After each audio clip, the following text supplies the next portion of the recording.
Hello friends, आज हम logarithmic को डिस्कस करने वाले हैं, जिसमें सबसे पहले हम उसके ओरिजिन को देखने वाले हैं।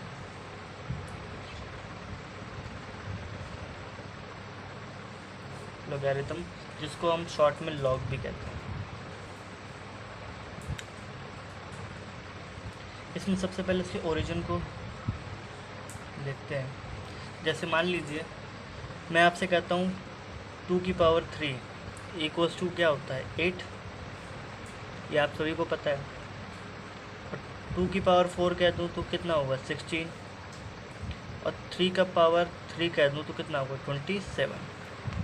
इन सभी में जैसे अगर फॉर एग्जांपल मैं इसी की पर्टिकुलरली बात करूं तो इसमें यानी कि 2 की पावर 3 इक्वल्स टू 8 में यहाँ पर जो 2 है वो किसकी तरह एक्ट कर रहा है, एज अ बेस की तरह एक्ट कर रहा है।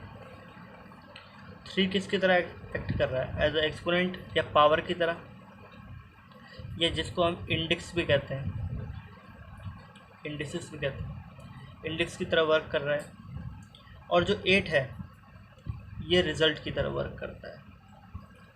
यानी कि हमने अभी तक क्या पढ़ रखा है कि अगर कोई बेस है, उसकी कुछ पावर है, वो हमें क्या देता है, रिजल्ट देता है। ठीक है। अच्छा, और यदि आपसे कोई कह दे कि इसको लॉग में लिख के दिखाइए, तो इन टर्म्स ऑफ लॉग की बात करते हैं। इन टर्म्स ऑफ लॉग की बात करते हैं तो सबसे पहले आप क्या लिखेंगे, लॉग। उसके बाद उसका जो जी है उसके सबसे नीचे की तरफ लिख देते हैं बेस को। इसके बाद हम लिखते हैं रिजल्ट।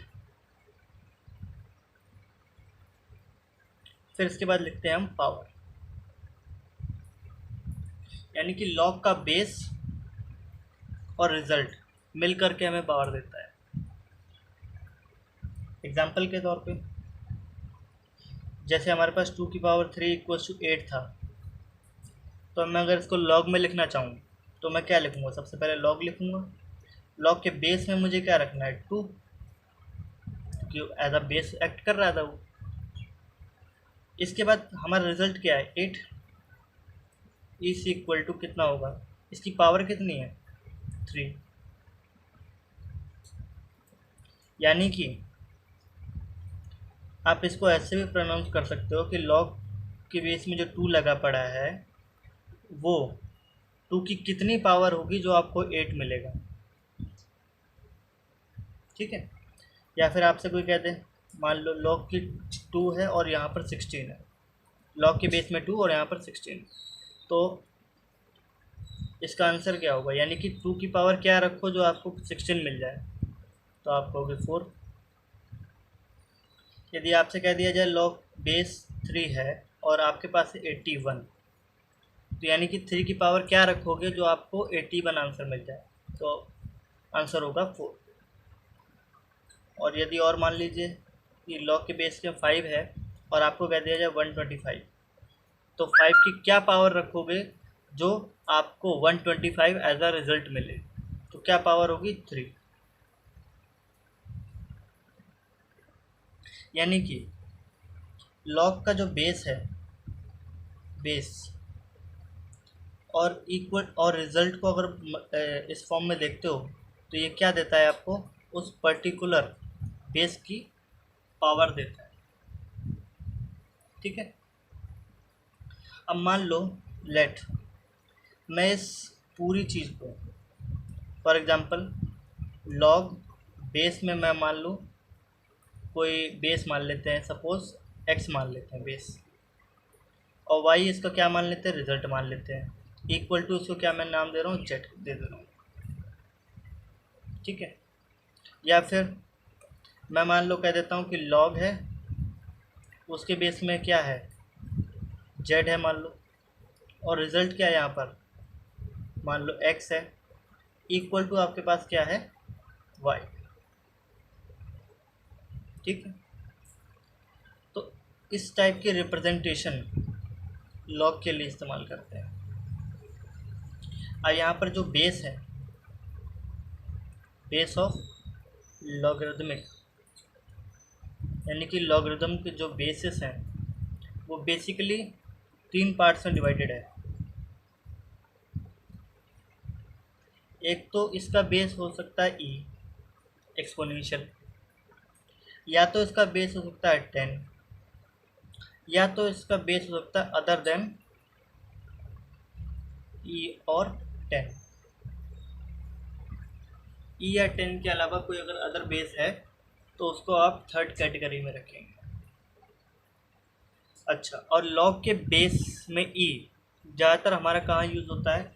मैथ्स के बेसिकली कैलकुलस में, ठीक है।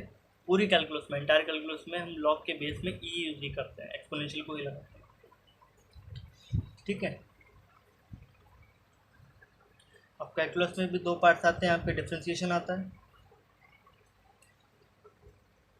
और इंटीग्रेशन आता है। इन दोनों में हम यूज़ करते हैं लॉग के बेस में ई। और लॉग बेस 10 का यूज़ हम कहाँ करते हैं? इसका यूज़ हम केमिस्ट्री में करते हैं ज़्यादातर, फ्रिक्वेंटली हम वहीं पे यूज़ करते हैं कोई न्यूमेरिकल को सॉल्व करने के लिए। फिजिकल केमिस्ट्री में इसका ज़्यादा यूज़ होता है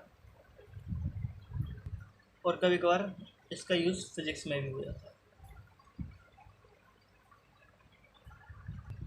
और अदर देन ई और 10 यानी कि बेस जो है लॉग का, अगर ई या 10 के अलावा हो तो वो ज़्यादातर आपके कॉम्पिटिटिव एग्ज़ाम्स में काम आता है। फ़िलहाल हमें यहीं तक इसको डिस्कस करना था। इसके बाद हम लोग एक बहुत ही इम्पोर्टेंट बेस चेंज फॉर्मूले को डिस्कस करने वाले। Base change formula. अभी बेस चेंज फॉर्मूले बेसिकली तो हमारे पास 2 ही हैं। इसमें सबसे पहला हमारे पास ये कहता है कि मान लीजिए कि लॉग है, उसके बेस में कोई एक्स है और यहाँ पर आपका रिज़ल्ट में क्या है वाई।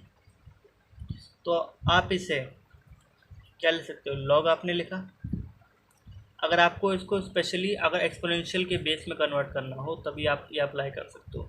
तो सबसे पहले आप क्या कहोगे कि लॉग आपने लिखा, इससे बेस में लगा दिया ई, और यहाँ पर आपको सबसे डिनोमिनेटर में क्या दिख रहा है अज्यूम करके देखो। तो सबसे पहली बात वाई दिख रहा है, यहाँ पर क्या आ जाएगा वाई होल अपॉन में क्या आएगा लॉग, दोबारा आ गया, उसके बेस में लगा दोगे ई, और यहाँ पर अब की बार यहाँ पर बेस कौन एज अ डिनोमिनेटर ये वर्क कर रहा है तो इसको लगा दोगे एक्स, ठीक है। एग्जाम्पल के लिए मान लो आपके पास लॉग बेस 2 है और यहाँ पर क्या है 3।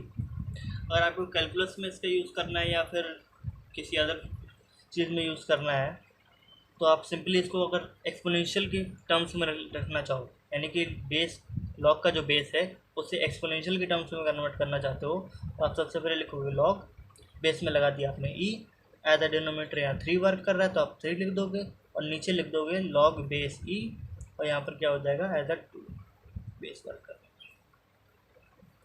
ठीक है। अब इसके बाद जो हमारा दूसरा फॉर्मूला बनता है, इसमें बेस चेंज फॉर्मूला बनता है, वो हम ये है कि लॉग के बेस में मान लो आपके पास x है और यहाँ पर ही y है, मैं उसी टर्म को दोबारा उठा के रख दूँगा। दूसरा फॉर्मूला आपसे ये कहता है कि सिंपली आप 1 लिखो और पूरी चीज़ को डिनोमिनेटर में भेज देते हो, तो यहाँ पर जो न्यूमरेटर वाला रिजल्ट वाला जो पार्ट था वो बेस में कन्वर्ट हो जाता है, और जो बेस वाला पार्ट था वो आपका रिज़ल्ट में कन्वर्ट हो जाता है। अब एग्जांपल के तौर पे मान लीजिए आपसे कह दे कोई कि लॉग है, उसके बेस में मान लो कि 2 है और यहाँ पर क्या ई है, तो आप सिंपली इसको कन्वर्ट कर सकते हो 1 अपॉन में लॉग आपने लिखा, लॉग लिखने के बाद सबसे पहले जो यहाँ पर रिज़ल्ट वर्क कर रहा है वो ई, तो आपने बेस में लगा दिया ई, इसके बाद यहाँ पर ऐसा बेस वर्क कर रहा है 2 तो आपने उसको एज अ रिज़ल्ट बना दिया, ठीक है। तो इसी के साथ हमने लॉगरिथमिक में ओरिजिन और टाइप्स ऑफ बेस और बेस चेंज फॉर्मूले को डिस्कस कर लिया है। इसके नेक्स्ट वीडियो में हम कुछ इसके स्पेसिफिक फॉर्मूले हैं उसको डिस्कस करेंगे। और विद एग्जांपल्स। यदि आपको कोई और डाउट होता है तो आप मुझे कमेंट सेक्शन में लिख करके भेज सकते हैं। Thank you.